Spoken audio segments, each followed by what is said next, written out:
Welcome back to another episode of the Throne Bros. We are back another week, another episode 4, House of the Dragon season 3. Um, my name is Nando, as you guys know, and I'm here with the 3 Hour Raven. 3 Hour Raven in the building. Welcome back. Episode 4. About halfway through. I'm pretty sure it's 8 episodes, but we're halfway through this journey. I want to appreciate everybody for tuning in. And here we are, episode 4. Yeah, episode 4 is called Tumbleton. And we do start there as the Greens are taking over the town. Orman and his people are just moving into people's houses, obviously. This is as they said, this is a merchant town. There's no like real um, I guess there's no house like assigned to it. This is just like this merchant town in the reach. So this would be, as we talked about last week, this would be west of King's Landing. Um, So, there's no house like to the stronghold, but it looks like it's under like the command of Lord Footley. They're the okay. ones that I guess in charge. Yeah, so they're taking over. They're having soldiers stay with people at their houses and just be there. Even Orman, I think he picked the nicest house of who I guess that lord that you're talking about that might be in charge. He took advantage of it. The scene after you see the soldiers moving in, it's a scene of them.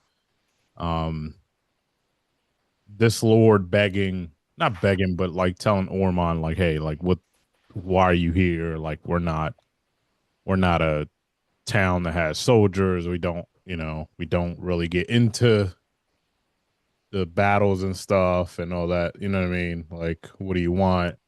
And Ormond tries to turn it on them, and he just says like, you guys supported Rhaenyra. Like, do you want to um how do you say it? I forget the actual words he say. But he kind of called them traitors nicely. like so he basically says that um doesn't he, is this where he says that he's here to reinstate the line? The line? Yeah, he has the line where he says he's actually there to reinstate like the line of succession to the throne where it's supposed to be. I might be ahead of myself. This is probably not the scene where he says it, but Yeah, I'm not too sure. But I know they he Orman asked Lord Footley and I guess his wife. He was like, "Oh yeah, you guys bent the knee for the queen," and the wife was like, "Yeah, because she was the queen." Like, and Orman replies like, "Is she, or is she just some bitch with a dragon?" You know. yeah, So, well, this kind of little preview to Orman's attitude in this episode. yeah. I think not to cut you off, 3 Hour Raven, but I think that like in this episode we kind of it dives into the questions that um well actually um it dives into the questions of has what we will see in this episode. We get the answers without getting the answers. Rhaenyra, spoiler, as we're gonna talk about it. This episode, her storyline is she's trying to find information about Ormond, her opponent right now, who she's focused on, because we don't know where Aemon's at. So this is a theme throughout the episode where Ormond's gonna reveal his true his true colors, I guess you could say, or his true intentions. And we're gonna find out. Obviously, Rhaenyra doesn't know because she wasn't there. But you know, we'll get into it. Spoiler to our fans, but it's a lot to talk about. This was an interesting episode. I think like we kind of like to dive deep into our defenses. I mean, not deep into the meaning of things sometimes. So like, sorry, but yeah, I don't know. Didn't mean to cut you off, but that's where what this episode's probably like a lot about. So, I think right before they end the scene, he's talking to Darren and he's basically telling him, if basically tells him basically if Vagar doesn't come, they're not going to hold. So they're counting on Vagar to come, Vagar and Eamon, but obviously they haven't had communications. They don't know what happened to Eamon. They don't know that Eamon's been kind of lost at this point in time. So, um, yeah. I mean, anything else there with that one? No, that was pretty much it. We go back, like I said, the theme. We go back to the small council room, and Rhaenyra is asking the White Worm for answers, like why is he doing this? Like Tumbleton's just a market town. Like what? Um, is he just doing it because he wants me to kill the people that are stood up for me? Um, yeah, there was a lot. Like she was just asking questions about if anybody knew like his intentions. So he's asking his people to see if anybody had answers for her about why he would do this. So yeah. So I Yeah. mean, Uh, in this part, right? She So basically, Rhaenyra, she says like, all right, well, we're just gonna go house to house and remove all the green supporters from the houses. Once they go to Tumbleton. So that's like Rhaenyra's plan. But next we see Rhaenyra tell Orwell like, hey, you stay loyal, you get a seat, on the council. In the book, Orwell was actually put in the jail cell by Rhaenyra. So in the show, we got that little contrast. And then another thing that kind of pops up in this section is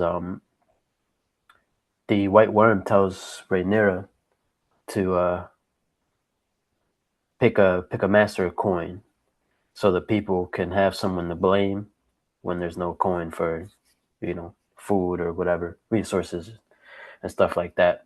So yeah, so we're probably gonna see a new master of coin being picked by Rhaenyra. and before the scene ends, he tells them to investigate. Get some digging on Sir uh the guy that we met last week, Manderley. Manderly, yeah, yeah. Yeah. So he said do the research on him and then it'll be his problem or and Damon's because Damon's supposed to be in charge of that. So she's trying to find somebody, she's listening to her, find somebody putting the blame on. Damon's obviously not here. He is assumed to have left to go get some coins to find something. Um in the Vale, obviously, because they were supposed to bring soldiers, obviously, as we they were counting on them as well. Next, we move to Rhaenyra and Allison talking outside, and Rhaenyra is just asking um, Allison about her cousin. Like, do you? Because we decided they were cousins, right? Is that what it is? Mm-hmm. Yeah. About like if she knew anything, like like what are his like anything interesting about him, what she should know. And Allison basically doesn't know anything. Doesn't know much. He's like, look, like I I was sent to court when I was young. I don't really like hang out around him. She kind of does say like a little bit, and it's like generic stuff. Like he sees himself as a scholar. He things like that.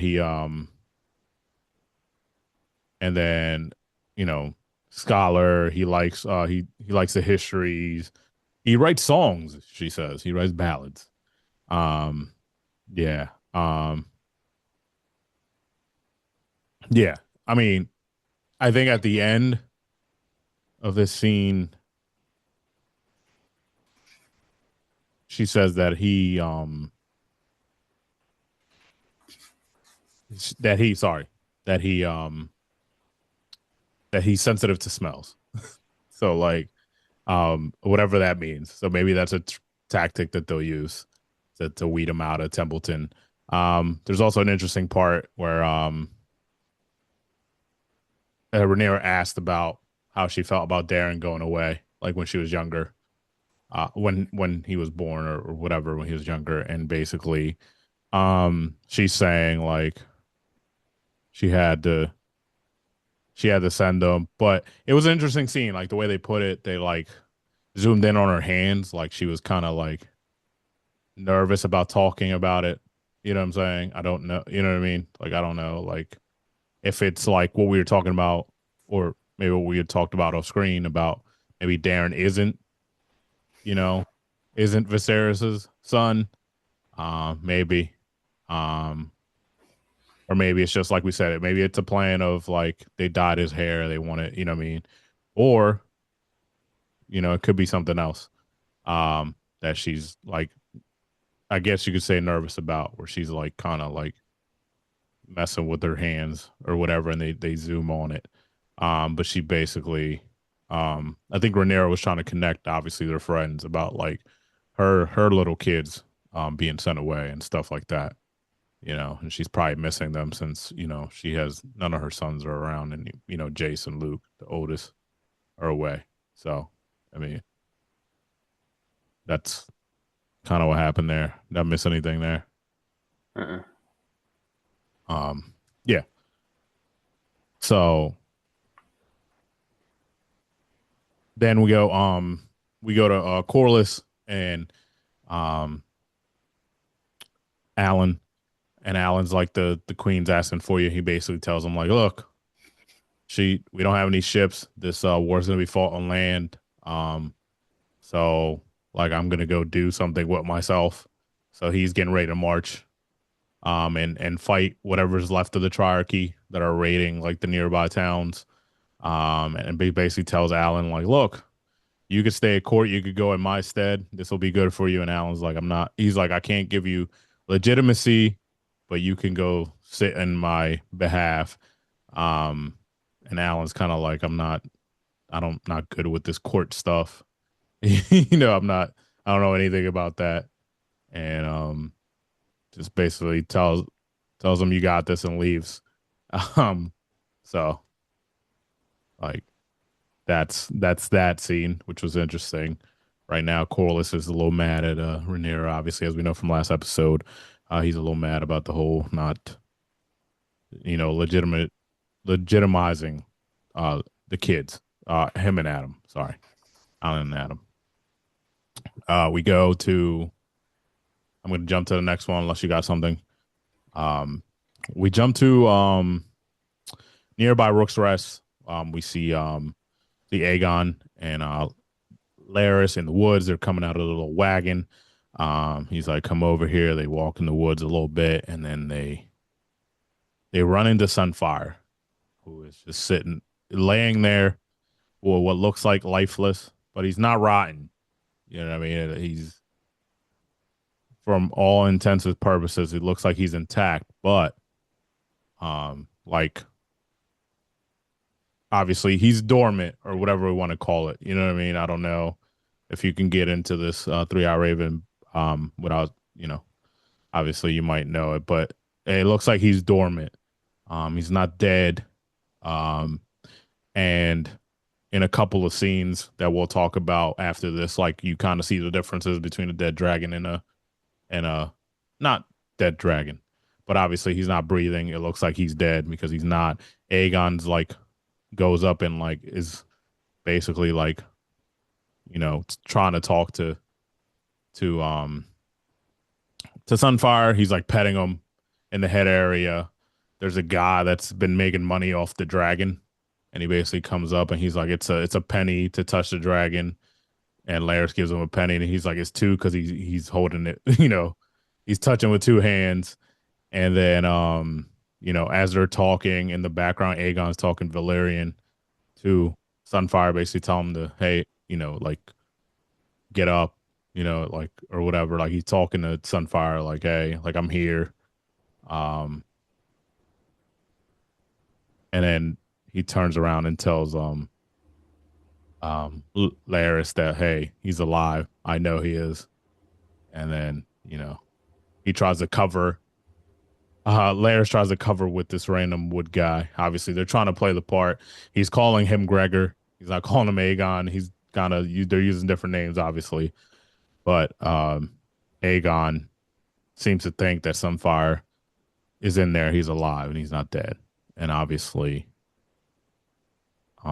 there's some validity to that, possibly with the next scenes there in Tumbleton, as we'll see something different with a different dragon that was there before. But yeah, anything to add from this um, little scene here? Mm-mm. No, I mean we'll see with time what happens with Sunfire. Yep.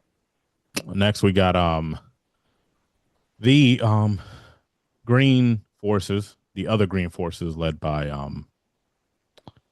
our our guy Sir Kristen Cole and Allison's brother, and they are walking up to Heron Hall, and they go through a path where you could see where all the burning bodies and everything, what Vagar did and all that. They go into the castle.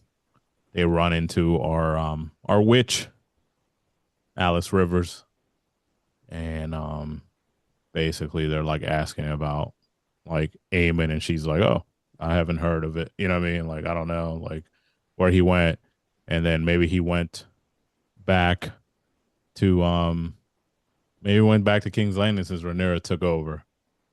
And that's the first they've heard of it. There hasn't been any communication, obviously, and that's the first time they've heard of it, which has them worried and whatnot. So, anything from this little interaction with Alice and this guy's?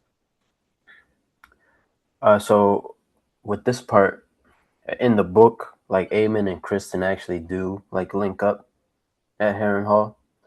I don't know if the show is gonna at some point bring them together at Heron Hall, but yeah, as of right now, Aegon's gone. Um, I mean, I'm sorry, Aemon's gone, and Kristen's just sitting there. Um, so we'll see how the show plays it out. Yeah, it could be next episode. Could be whenever that is. Um, so then they're shocked, and then like I guess the next scene they're getting some food. Same next scene, but they're still there. They scouted the area. They didn't see any dragon nests or anything. Or there was a dragon nest, but it was abandoned. Um, and they just think Prince Aemon fled, is what they're assuming, because he's nowhere to be found, and Vagar's nowhere to be found because he's a big dragon. There's nowhere to hide. Do you know what the area where he went? Did Vagar just like fly off, or Well, in the show, I don't know what they're playing out, but in the book, Aemon just left to attack other like towns that were kind of pledged for Rhaenyra to try to like draw her out to come attack him. So I don't know what the show is doing, but in the book, he was attacking like other towns. okay? I think in the book they're going with he's hurt. So, and then maybe he might attack the town. I will see how it goes. Allison's brother tells him, let's send news to Tumbleton. So he's aware his cousin's at Tumbleton. So they want to send like word of like what's going, like basically that Eamon is nowhere to be seen. We don't know what's going on, and so this kind of makes you think that this was the plan the whole time. Is like, look, Ormond's gonna go south. We're gonna be up top. You know what I mean? Like, is that what you got from it? That's what I got from it. No, No. because yeah, no, because they're all kind of relying on Aemon. Yeah, you're right. Because Ormon's waiting on Amen. Aemon, Kristen's waiting on Aemon, so they're both kind of just like sitting there waiting for, I guess, the next move, like what to do next, and it revolves around Aemon. Yeah, So they're I kind of don't, stuck. yeah, They're yeah, kind of stuck there. We're back at King's Landing, and Rhaenyra's going through, like, I guess, this like storage place in the Red Keep, where her father kept a lot of his stuff. She's looking at like his little rebuilding of old Valyrian stuff that he used to build. That was like his little hobby. He used to like build it, was I guess out of clay or whatever it was back then. But um she's interrupted by Alan, who tells him like, "Hey, my father's not coming. I will go." Basically, I'm in his stead, and it in his place. He's fighting the Triarchy, whatever's left, and she kind of makes a comment like, um, while his queen is in need, he's over there doing whatever. And Alan kind of steps in and says like, "Look, he's lost a lot currently, and maybe a fight is what he needs to get his." So I just thought about something from that scene with Corliss and Alan when they were talking, right? So we kind of know why Corliss is mad, right? Because Rhaenyra's not trying to name, Alan and Adam. I guess make them like legitimize their last name, right? So something Corliss said when they were talking, he was like, he said, "I can't give you my legacy or something like that, but like you could sit in and like you could find a place in the world or something like that." So Yeah, basically, he's telling them all right, well, you might not be able to get my last name, but you can make yourself you make yourself useful, to somebody and become something, yeah, by being in my place at the council. But yeah, yeah, back to the storage room. yeah. So they're just talking, and basically he tells her like it might be good for him to fight to help with what he's going through. Um, Rhaenyra kind of has a talk with him, tells him like, "Hey, this is my dad's life work." She's showing him the whole city thing that he did of old Valyria, and basically she's going into a story about like seeing it through his eyes and how he kept everything balanced or whatever.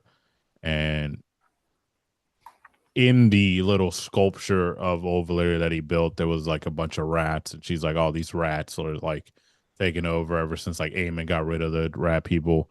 And Alan basically says, like, on board the ship, we used to just bring cats to to help with the issue.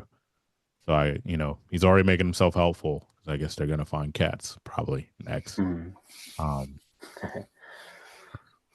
Next we go to um Loris and Aegon. They're walking closer to Rook's Rest. You can see the castle from there. You can see the dead bodies from the battle.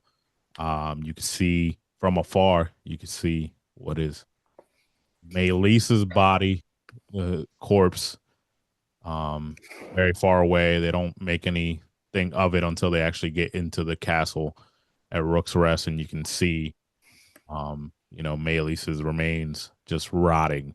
I will say that a lot of people, there's a theory online that like because Maylisa's body's rotting over the thing and it's still there. I mean, I'm pretty sure even though it's rotten, it's still heavy. That's why it hasn't been moved by these people at Rook's Rest. Um, a lot of people, for some reason, the internet wants to see the cannibal. Okay. I don't know how you feel about this 3 Eye Raven, but the internet wants to see the cannibal. And they're like looking for ways to put him in here. And they're like, oh, well, he likes to eat corpses, which is his thing. And he likes to eat like small dragons and other dragons' corpses and stuff like that. And they're just finding a way for us to write in this, for them to write in this wild dragon that, whatever. You know what I mean? Like, I don't know. That's what people are putting up there. So I just thought I brought that up. But I don't think we're gonna see him. I think, yeah, I don't know what the lore is. I get it. The cannibal was like one of the meanest wild dragons, was never tamed and all that. But I'm not a like dying for it. Like it feels like a corner of the internet is. Um, but yeah, that's just a random thing I feel like I could throw in. Um, they go and talk to the person who's supposedly in charge right now, Rook's Rest, and they're like, "Yeah, we need some room and board." And they charge him some money. Um, and they're like, you can earn a tent and some food or whatever, if you put in some work. Laris tries to tell him, get something back by saying, we could tell you where there's some herbs and other things where you can, that will be our pay by telling you where, these things are at. That will help you. And they don't go for it. They just want, money or whatever. And people to put in, I guess, earn their keep, basically. Like, you got to work for whatever's left of here inside of Rook's Rest. Um, but yeah, you can see there's certain things that they told him he had to do where like Aegon's still not happy that he has to do it. Doesn't really is really reluctant to do because of who he is. But obviously, Laura Laris is trying to keep him from revealing himself again. You know what I mean? Because they're trying to just survive. Laris is just trying to sneak his way through peacefully. Um, so, anything to add there before we head over to our next little thing? Mm-mm. No, that was it. We're back at Tumbleton and we're at this house with a couple of these soldiers, and it happens to be the house where Hugh Hammer's wife is staying with her brother, as we find out. And it's, Hugh Hammer's brother in law, his wife, and his wife, and their kids are staying there. And one of the guys is getting a little, he wants to get a little handsy with with the ladies in there. And Hugh Hammer's like brother-in-law stands up for the ladies, his wife and his sister punches one of these guys. He ultimately gets like beat up because there's like three of them, and then um it's it becomes a thing, 'cause, you know that we later see. Um, but that was the quick scene. Anything from that was just a quick scene. That there's more to it later. Um, we go back to King's Landing. Rhaenyra is looking at a map of strategy, trying to figure out, like what is she looking at right now as far as like war plans. She's interrupted by Hugh, who's basically asking her, "Hey, look, I know you sent off over to do the flyovers over Tumbleton, but I would like to go too." Rhaenyra at first was like, like isn't your wife there? Like, isn't that a conflict of interest, like type of thing? And he basically tells him like, no, I feel like I'd be the best one to go because I will be, I do have an interest in it, and I will make sure like I fly attentively and I'm always paying attention to what's going on.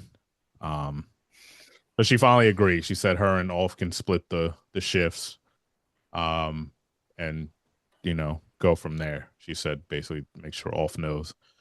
Um, we go to Ulf. Ulf is down. He can't resist himself. Ulf is among the peoples, among his kind, as where he's used to. He's in the streets. He sees like a little somebody drew on the wall, said something that says Queen of the Bastards. Um, which is, some people, aren't fully bought into Rhaenyra.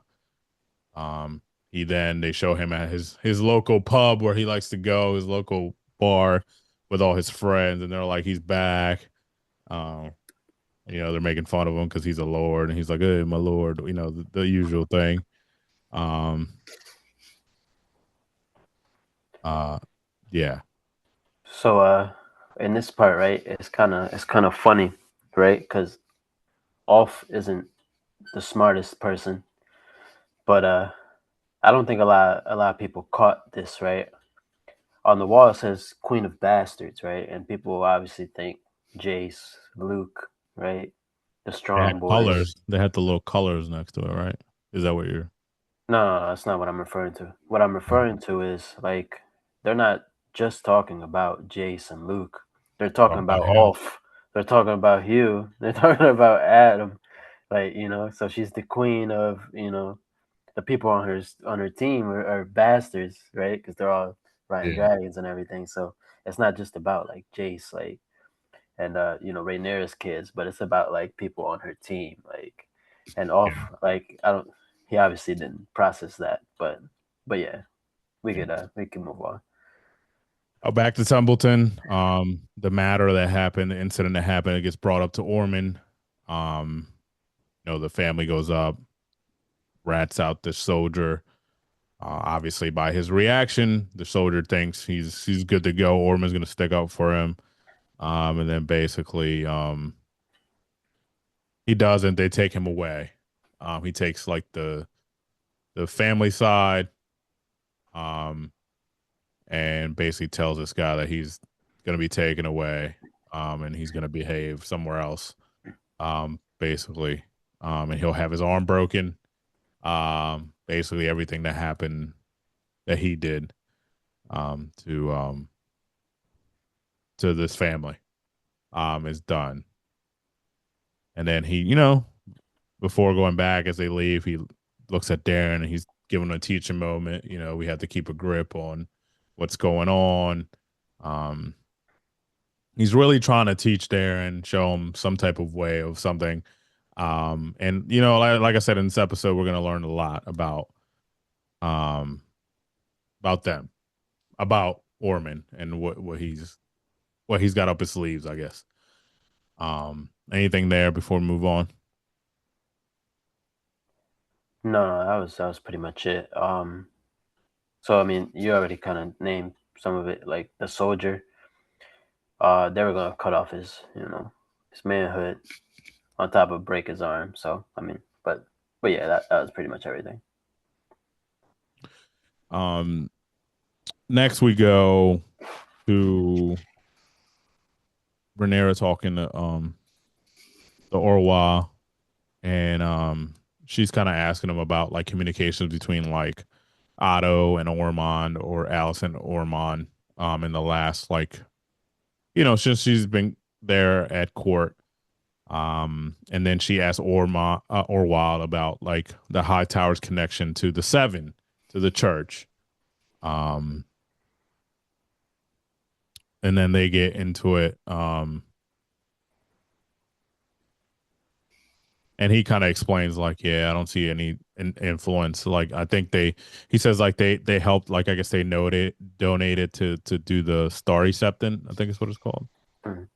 Yeah, but that's about it. At the end of the day, like the monarchs are the ones who choose who's in charge of the Seven or whatever, or I guess you could say the Pope or whatever you want to call it, if you want to cling it to. And then, I mean, at the end, she basically asked like if we've heard anything from Damon's progress, um, and he doesn't really get an answer. The scene just kind of ends. But anything there before we go? No. We go to the Vale. Damon is sitting there at inside the castle. Um, where he meets with I forget her name. Always forget her name because she's barely on. Lady Um, Jean. Lady Jean Aaron. Is that her last name? Mhm. Lady Jean Aaron. He's talking to her. She's basically bringing up, I thought I'd never see you in the Vale again after the tragic death of your first wife, which was one of her bannermen. Um, and then she says like she was receiving Raven after Raven for her progress throughout her like you know throughout her kingdom, basically his journey, and uh, he's playing Damon, basically, and he's basically basically tells her like, look, you were supposed to return some men. If we got your dragon, you got your dragon, and there's no men. She basically brings up that the dragon that she got was like years away from it being like able to protect, whatever. Um,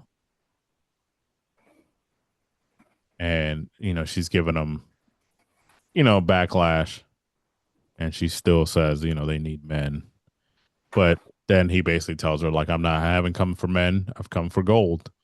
Um, And he basically is like, perhaps a generous donation to show that you're still on our side. Um, and um, she kind of gives it back to him, like, you're begging. I never thought I see the day or the sight of like this. Um, and she basically gives in. Um, Anything before we go to an interesting scene here that's coming up? Um, Damon's leaving. He's got the bag of gold. He's on top of Caraxes. Caraxes starts to get a little feisty. He tells her to get, be steady. Um, or tells him, sorry, I don't know why I said her. Um, he fondly like, So this part right here is the first time we actually see Carax is not like listening to Damon. yeah, or Carax, which is kind of what he said when he was Um, telling her to like chill out, which I thought was cool. I like when the accents come out because it is Valerian. It is Valerian. So like it's different when they're in like that mode because everybody says it differently. And you could tell, like, when they say Lakiri, and you know what I mean? It sounds like an A instead of an I, Lakiri. Like, you know what I'm saying? But anyway, it's just I'm geeking out over here. That's not the point. Basically, Caraxes uncontrollably flies all the way up. It flies to the opening of this cave and just sits there, and it's like, and Damon looks at Caraxes, and then he's like, all right. So he goes in with his sword drawn. He's coming in. He goes in a little bit into the cave, and then he like hears some stuff. He's like, revere yourself. Then he sees like this light come up and a roar. So basically, it's a mouth of a dragon and somebody walking towards him. Sorry, and out reveals herself as Reyna, and you see the shock in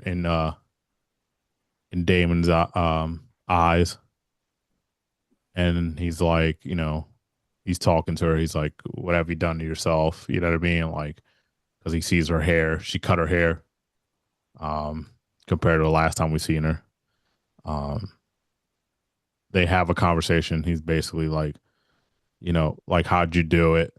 Um, well, before this, as they're trying to talk, both dragons get a little wild. And it looks like they're about to go at it. They both turn to each of their dragons and tell them to stop.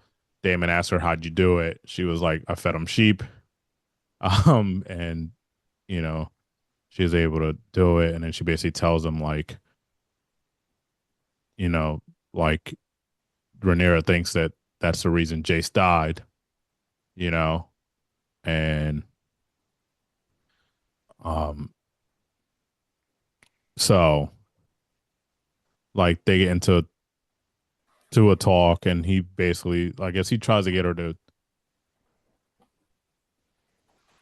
she tries to tell him like, I only wanted to help, to show her, to show you. She was trying to prove herself, as we said. Reyna was always the one, even when she was little, she couldn't get a dragon. She was always trying to prove herself. Um, and then he asked about the kids, like, you're supposed to be in Pentos, like Gene Aaron knows you're here. Uh, and she basically tells him like, I was gonna be no use there. Um, and then she basically says like, if you go now, like, you got to go, and Rhaenyra can't know. Um, Basically tells her, you know, Sheep Stealer's wild. He can't be trusted. Um, and she basically gives him the sob story, like, I've been alone all my life, a Targaryen without a dragon. I've been pitied. I've been looked down upon. Um, Basically saying like, I've heard what they said about me. I know I've been called Reina the Unfortunate. Things like that. Um, he basically says, "Come back with me to King's Landing." Then she says no. Well, he's trying to beg her, like, we'll speak to her together. He's being a dad. That's his daughter. Um, and she basically says, I can never return. I got to remain here alone. This is my penance. Um, and yeah, so she basically tells him like she's gonna be hunting for you. Um, just tell her I'm lost at sea unless you betray me. Um, basically, do this for me. I've asked you for nothing all my life. And basically, she goes back to the cave, flies out with sheep stealer, and then at the end of the scene, at the bottom of the mountain, Damon Damon sees this guy who's herding these two goats, and he's got that idea look in his face. And we'll later on we'll see what that turns out to. Um, anything I miss here with this interesting situation? Um, Nah, that's pretty much it. the theories were going wild. You know what I mean? A couple of theories about this thing, the internet. I know we don't get into that. I've been bringing that in recently as a conversation point, but they're saying, Raina's hair is basically the producers making her be Nettles because that's kind of the hair I guess Nettles had, or depicted in the books. Um, that's her like basically taking the Nettles character, even though she's not. And then there was some weird theory that I saw that look, the reason why Caraxes could tell where she's at is because like they're like related or some shit. Like her, like Caraxes and Sheep Stealer or whatever. Like, oh, that Sheep Stealer's like I don't know, parent of Caraxes somehow. And I'm like, okay, Mm, like, yeah. but but I mean, we don't really get into the dragon bloodlines, but um, that's an interesting thing. Next we go after Damon sees the sheep. We go back to Tumbleton, where interesting enough, we see Orman smelling something. I don't know what it is. I think it's a tea he's about to drink. I forget what it is. Um, then he's interrupted by one of his right hand man. He says there's a raven from a raven with a high tower seal that comes, and I'm pretty sure that's Allison's brothers and Cole sending the news about Eamon being Eamon not being around, nowhere to be found. And he's probably not going to go uh, to Templeton, and we can see that by his reaction. He kind of like flips out um, right after he reads the letter, rolls it back up, and he just kind of has a moment where he flips out. And Darren saw it coming as well because he tells the little servant that brought in whatever he brought in. He was like, leave. So he starts flipping out, saying cunt a bunch of times. Uh, and he didn't like the news he got, which is basically that Eamon's not coming. Um, and as we near, like we get deeper and deeper into this episode, like 3 Hour Raven said, like I said, we're gonna see a little bit about Orman's true colors and his intentions. Um, and little by little, we're getting to that in this episode, and the way like they did it was really good. Where little things are leading to find out. And then he tells Darren, your uncle sent word that your brother Eamon isn't coming. He's nowhere to be found. Um, then Darren asked if his name is Gwaine. As Gwaine was coming to Tumbleton, and basically Orman's like, no, like I don't think they are. Um, and then he tells his right hand man, we got to alter our scheme. Um, with that. Anything interesting about Orman's little interaction, little crash out? Um, No. we then go back to King's Landing, where Orwell is basically telling Rhaenyra news of his findings about. He's like, "Look, there's no communications between anybody from here to Orman or Old Town. Basically, it seems like Orman ran hot the Old Town his own way." No. So what he tells Rhaenyra is that Otto sent letters to Orman, but Orman never returned any letters back Okay. to King's Landing. and then he basically assumes that like Orman was doing his own thing with Old Town. Mm. Um, he leaves, and then Alls comes in, and he's like, "Look, I, you know, I'm here to serve you. I want you to do me a favor. I got two friends that at the pub that I hang out at that they need one needs to be forgiven. They both need to be, and one needs to get his debt needs to be like fixed.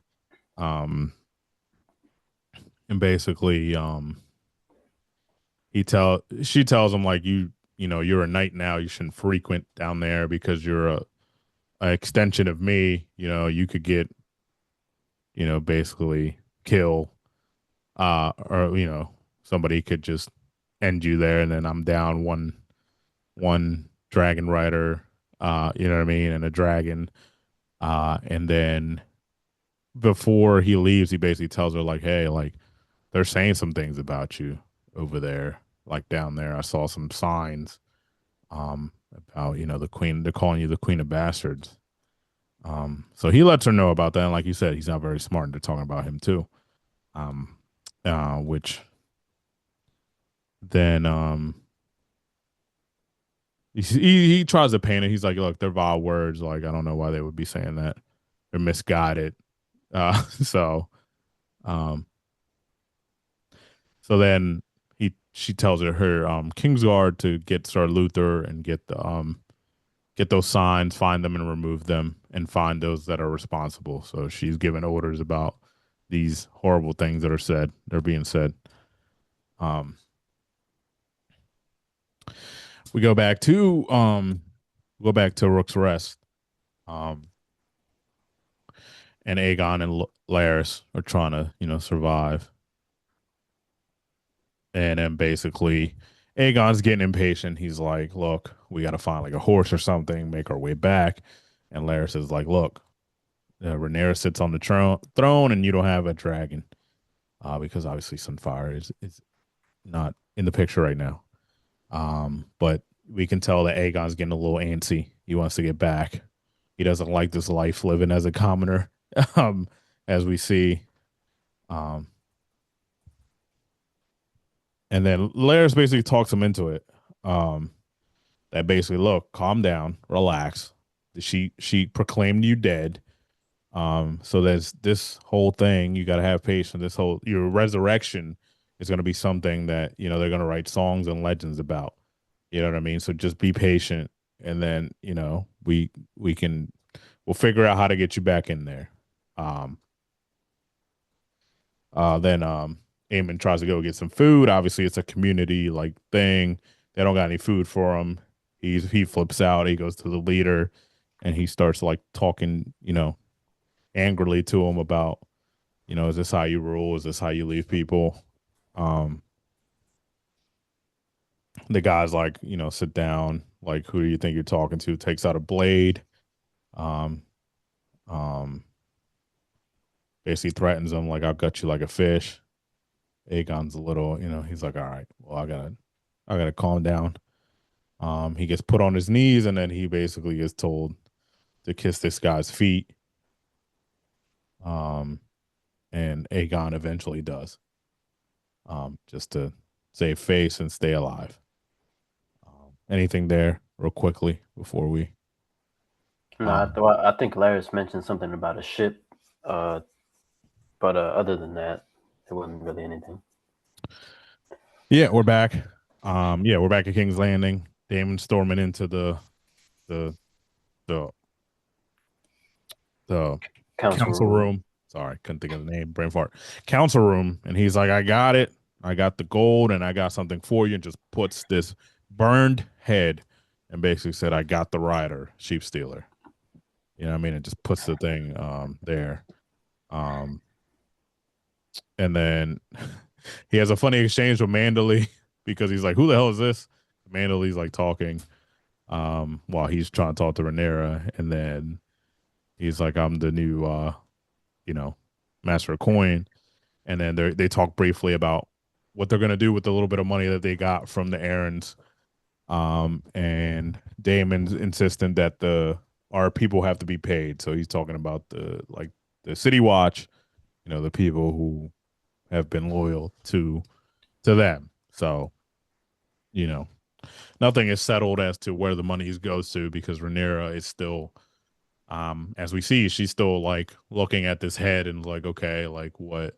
So she tells them to clear the room. Um, she has a talk with Damon. She's like asking him like, who was this person? Like, what happened? How'd you get him? Is he associated with the Greens? Like, who, can basically? And Damon's like, I don't know who he was. I just killed them, and Sheep Stealer is left, in the wild by itself. Like, you know what I mean? Like, um, and she kind of like hints at like the fact that like she wanted to look at the person who killed her son. Um,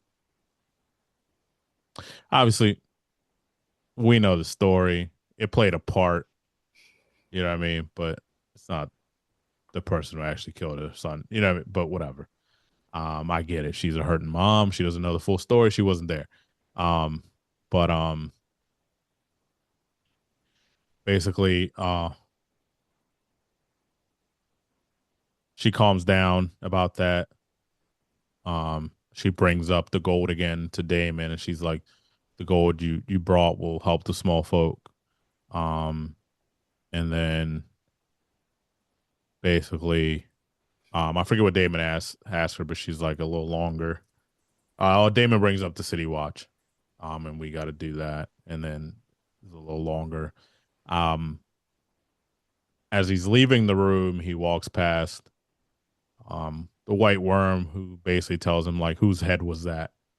Because she knows either she has info of like who the rider is, or she just knows Damon enough. So it's like, all right, what what are you? What'd you do? Like who the hell's that? Um, and Damon just doesn't answer, just keeps going, ignores her.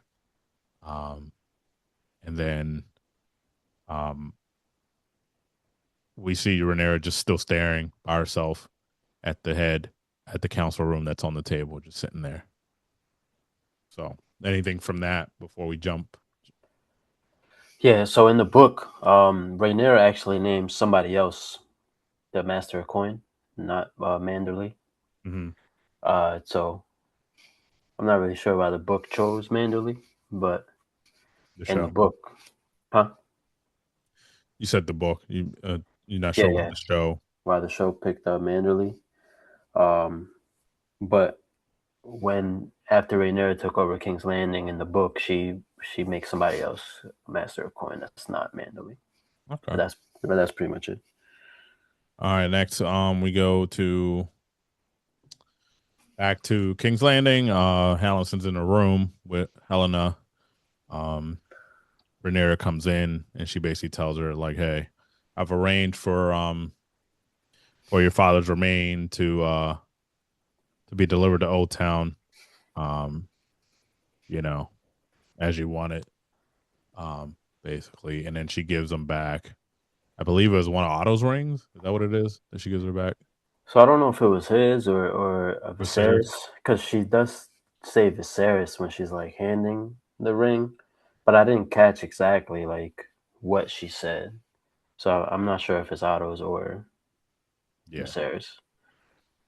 She gets that back, and then like Helena comes up to her after Rhaenyra leaves, and they have um she's trying to get back, getting dressed, and Allison agrees to help, but the dress, she realizes the dress is a little tighter than it should be, is a little harder to shut down. Um, Helena doesn't say anything, and then they just kind of stare at each other. So it's kind of assumed that Helena's pregnant again. Is what they're getting at there. Um, they go back to Tumbleton. The people are going wild a little bit because they're telling them to go inside. It's a curfew, go inside, and then we see Vermithor fly over um, the town real quick, um, and then we see um, They do show Hugh's wife like looking up at the dragon.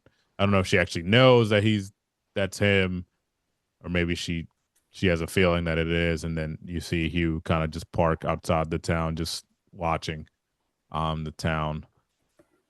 And then we come back to King's Landing. The Gold Cloaks are looking for the people, um, trying to get answers about who wrote, the Queen of Bastards stuff. They're knocking on doors. They're trying to figure out, people to give up their stuff. And then I guess they found a couple people, or at least they found a guy, and then they end up killing him.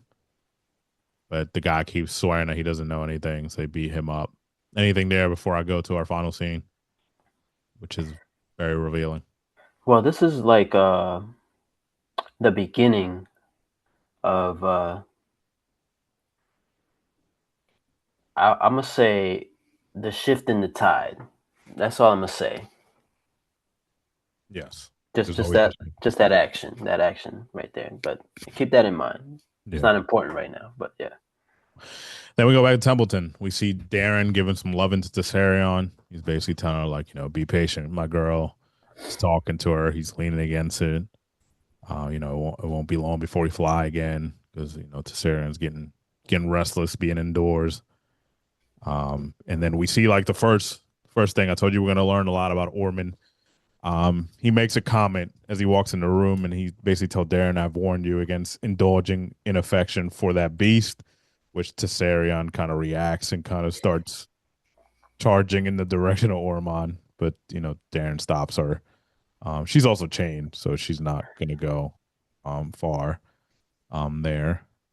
Um, Orman basically goes in close, talking to Darren, basically tells her, you're a good boy. Um, you speak kindly and you say your prayers, and I've raised you well in the light of the seven. So here's a clue for people. Uh, and then he tells them there's taint in your blood. The Targaryens are savages, um, poor in intellect, and rich in rage, is what he basically says. Um, and then he basically says, well, rich in cunning, not rich in rage. That their dark spells, they created abominations. Um, basically, he's just shitting on the Targaryens. He basically says we are superior men.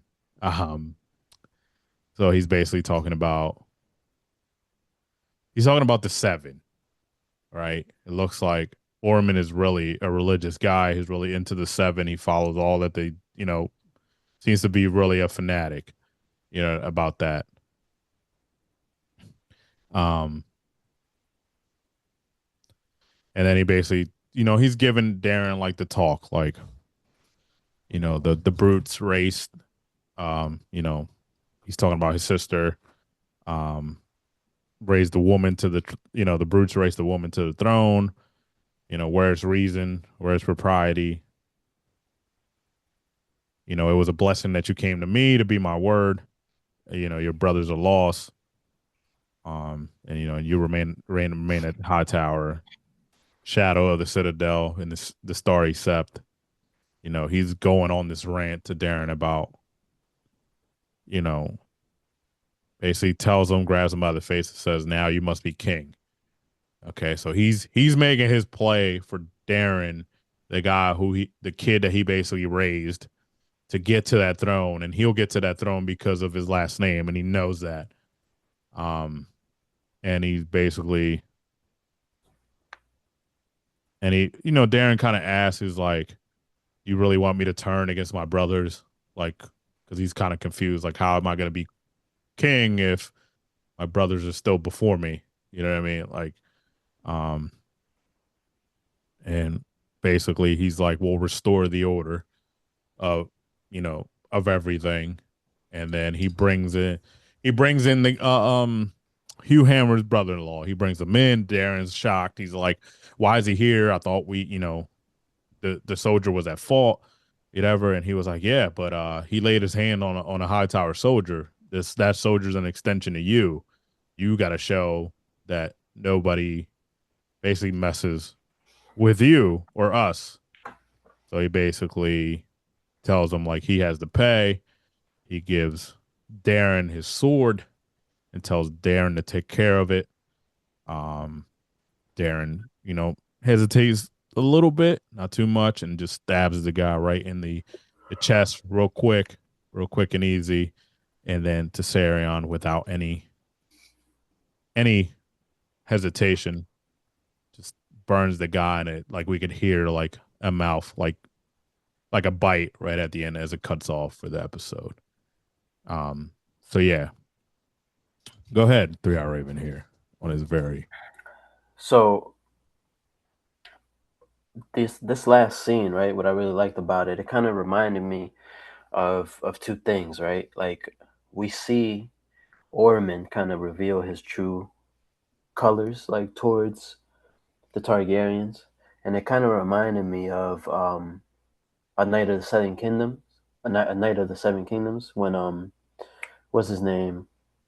I forget the name, but um the cousin of the one that fought with Duncan, um, whatever that family was. But you remember how he's talking about how the Targaryens this and you know Baratheon, no the the the Apple guys. yeah, the Apple guy, the cousin that turned, went to the other Yeah, side. Him, well, I mean, well, not just him, but other characters in the throughout the series, really showed how much they hate, the Targaryen, I guess, dynasty, and we can see since obviously um, the House of the Dragons is before A Night of the Seven Kingdoms. We can see that the hate runs deep, right? Like we're talking 80, 100 years later, people still don't like these people, right? And then another thing about this scene that it kind of took me back to was Darren executing, my man, whatever his name is, I forget his name, but R.I.P. yeah, I repeated to my guy. He This scene kind of reminded me of the episode one of Game of Thrones with Bran Yeah, and how Ned um wanted Bran to watch. yeah, Like Darren wasn't watching; he was the one swinging the sword, but it was still kind of reminding me of that. Like, all right, well, you know, someday I'm gonna be fit to rule, yeah. so this is something that I'm gonna have to, get Do used to. Yeah. yeah, So it was pretty cool. But yeah, we see Orman's true colors. We kind of see Darren's not really like about that life to the extent that Orman is. yeah, But he's kind of more like, excuse me, he's more reserved. Like you saw him. I mean, obviously Tiserian was in like the prayer room, but I feel like Darren, he prays, and like Orman said, he does all the things right. So like he's kind of like the opposite of what like the Targaryen boys came out to be. yeah. So but yeah, we get that ending. Now this is episode 4.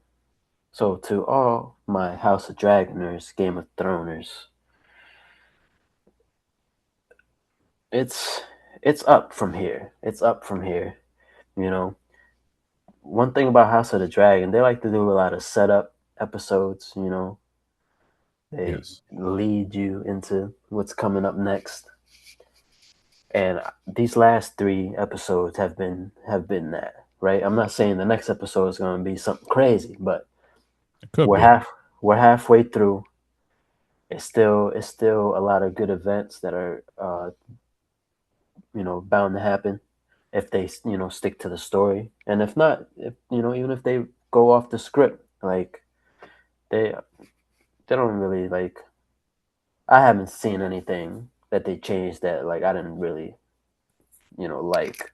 So, we'll see what they do with the way they change up the book and the show. That's right. So, I mean, yeah, it was an interesting story. I like the ending. It revealed a lot of stuff to us, the viewers, about, like you said, Orman's intentions. Which, like I said, Rhaenyra was spent all episode asking people around her about, um, to information about Orban. He's been a mysterious guy. We just met him this season.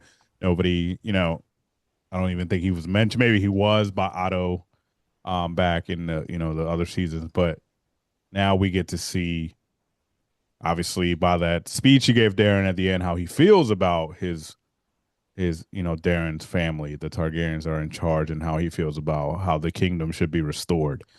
So when he said earlier in the episode that he's here to restore the line of the kingdom, um, that's what he meant. He wasn't talking about the Targaryen. He's talking about in the light of the seven.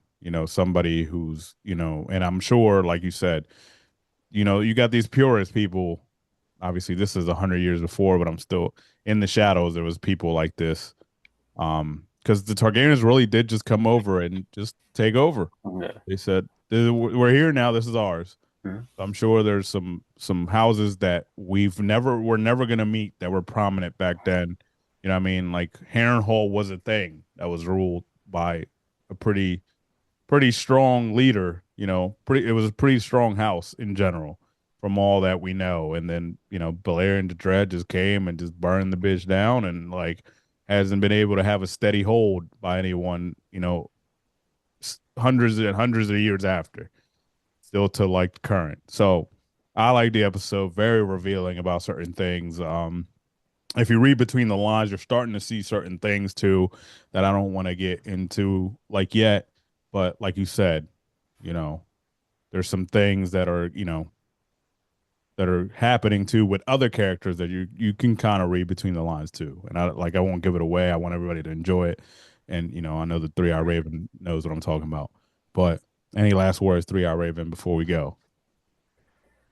Thank you to everyone tuning in. We appreciate all the views, likes, comments, shares. Keep hitting the subscribe button and all that other good stuff. Thank you. That's right. We'll be back next week with another episode of The Throne Brothers. Thank you again. We'll see you next week. Well, what you send it.